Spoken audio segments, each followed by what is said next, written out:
ఎంత అయింది ఇప్పటికి? 1.5 మొత్తం ఎన్సీసీ వాళ్ళ కాంట్రాక్ట్ వాళ్ళ దాంట్లో 7 crores అయిపోయింది. అది అయిపోయింది.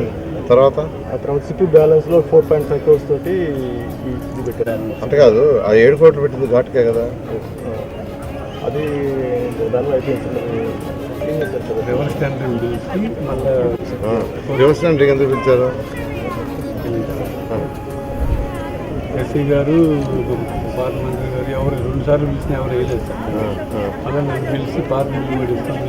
ఈ రంగనాయక స్వామి టెంపుల్లో 2014-19లో నేను మంత్రిగా ఉన్నప్పుడు అప్పుడు ఇక్కడ ఉన్న పూజారులు భక్తులు అడిగింది ఏంటంటే, ఘాటు సైజ్ సరిపోవట్లేదు సార్, పెద్ద ఘాటు కట్టమంటే ఒక చక్కటి ఘాటుని డిజైన్ చేసాము. దాన్ని అప్పుడు మొదలు పెట్టడం జరిగింది. సో ప్రభుత్వం మారటం వల్ల అది అసంపూర్ణంగా వదిలేశారు. అయితే మళ్ళా ఇప్పుడు దాన్ని కంప్లీట్ చేయాల్సిన బాధ్యత ఖచ్చితంగా ఒక మంత్రిగా నాకుంది. దాని మీద ఈ రోజు అధికారులతోనూ ప్రజాప్రతినిధులతోనూ ఈ యొక్క టెంపుల్ యొక్క అధికారులతో మరియు పూజారులతో అందరితో కూర్చొని డిస్కస్ చేసాం ఏం చేయాలని. ఒక 4 నెలలు ఇది పూర్తయ్యేటట్టుగా చేయాలని అధికారులకు ఆదేశించాను. ఖచ్చితంగా దీన్ని కంప్లీట్ చేస్తాం. అదేవిధంగా ఇంకా కొన్ని సమస్యలు చెప్పారు వాళ్ళు, దాన్ని కూడా సాల్వ్ చేస్తామని చెప్పాం. తర్వాత గత ప్రభుత్వం దాన్ని మళ్ళా చేసిన వర్క్ ని, మిగతా వర్క్ ని రివర్స్ టెండరింగ్ అని రివర్స్ చేసింది. రివర్స్ టెండరింగ్ అని ముందు పోతే సంతోషమే. సరే, ఏదేమైనా ముఖ్యమంత్రి గారు నారా చంద్రబాబు నాయుడు గారు యాక్చువల్ గా రావటం, ఈ రివర్స్ టెండరింగ్ సిస్టమ్ తీసేయడం జరిగింది. 15 రోజులు టెండర్ పిలుస్తారు.